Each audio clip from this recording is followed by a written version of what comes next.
She played around to try and scare her son with a gun. I mean, like all normal parents do. Note my sarcasm. And guess what happened when she was, quote, playing around with that gun? She shot her son and killed him. The so-called mom from Kansas is now behind bars after she admitted to shooting and killing her own son, even though she claimed that she only intended to scare him with a gun. 46-year-old Tisha Florence, also known as Tisha Jenkins, is accused of 1 count each of second-degree murder, aggravated assault, and aggravated burglary. So reportedly on the morning of October 9th, police responded to a shooting at her apartment. It was said she recounted the events in detail as to what happened that day, and she tried to act like she was really sad. While Tisha was outside, she was reportedly emotional and distraught and fell to the ground and went limp and was rolling around in distress while the police were trying to interview her. She also allegedly asked the police to just kill her. After the police kept asking her what was wrong, she allegedly said, "I shot my baby," or that she accidentally shot her baby. She then stated she pointed the gun at him, but she didn't mean to shoot him. When she was asked if she was injured due to blood being on her face, she stated no, she wasn't injured, she just kissed her baby. At one point during the conversation with police, Tisha described her son as being a bad kid who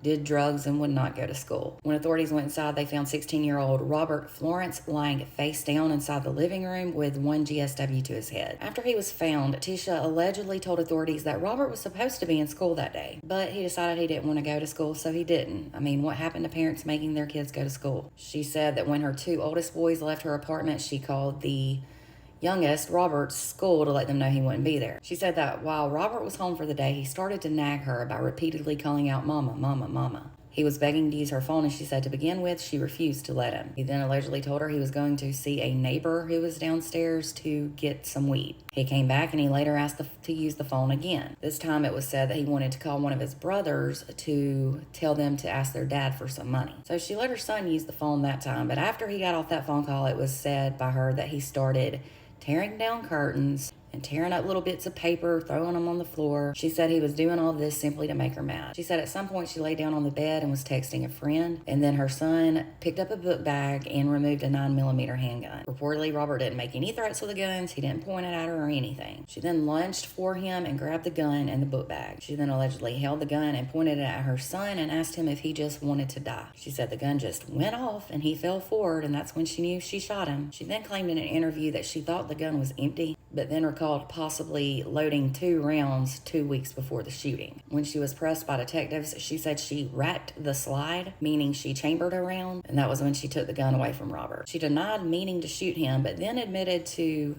meaning to discharge the gun, trying to scare Robert. And she shot him in the forehead, and he passed away a few days later on October 11th. She reportedly said, "I shot my baby," as she was being arrested. Yes, you did. Now, as for the burglary charge, she is also accused of forcing her way into her ex-husband's home, and she allegedly pointed a gun at him and his 22-year-old girlfriend. This was in March.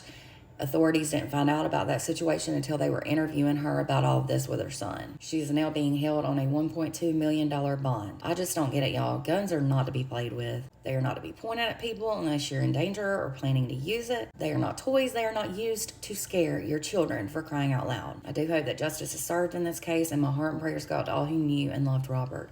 For more true crime, be sure to click on the follow button.